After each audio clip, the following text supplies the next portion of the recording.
I've had several death experiences. Some of them have been pretty profound. And after having come back, I remember I was laying there in the hospital bed and I was like, okay, I'm back. Why?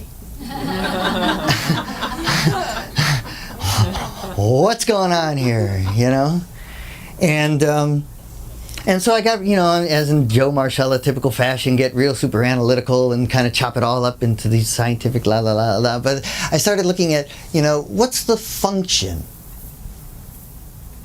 What's the function of my life? And then I had to break it down. Well, that's not my life. What's the function of a human life? Right? Everything in this world has a function. Every bacteria, every insect, every plant, every rain cloud, every piece of salt, mineral, whatever. Everything serves a purpose. It has a function inside this Gaiosphere. So what's the human function? Yeah? Acquire materials? That's not it. And so the only thing I could really come up with, and I spent a few days really, and I still sit with it as often as I can.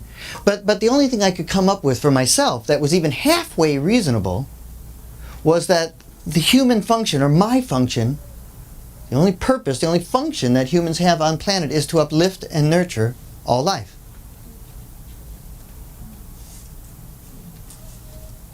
That is the function, why I'm here. No other purpose. Now how that shows up, it might show up just helping some lady get her grocery cart over the curb into the trunk, or helping some guy fix something, or whatever it is, or helping a community.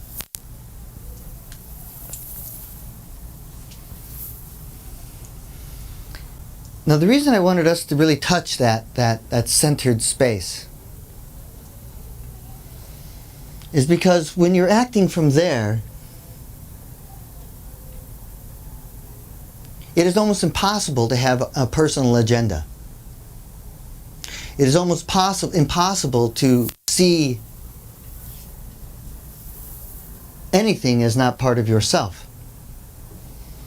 And the reason I find this to be so critical for myself, and especially how we framed Shaka and what we did there, I will touch on that every now and then, Shaka, was because I had no adversaries.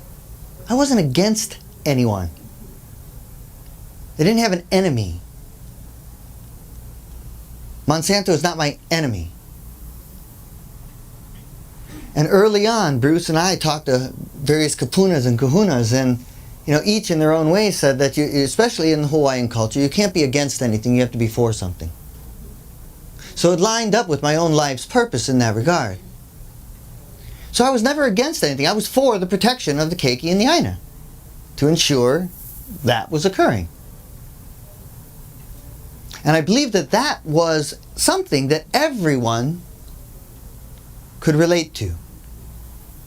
When we start waving our fists and pointing our fingers and taking a da-da-da-da-da, so there's going to be a portion of the population that is going to relate to that. But I think you're really going to turn more people off. Because then, if you agree with that type of mentality, then you're agreeing that is kind of how you are. And you might be embarrassed to actually show that because you know that it's not necessarily correct. And, my point in the whole thing is that yelling the truth doesn't make it any more true. Screaming the truth and forcing the truth doesn't make it any more true. And in fact, there's a lot more power in just standing in the truth and speaking it.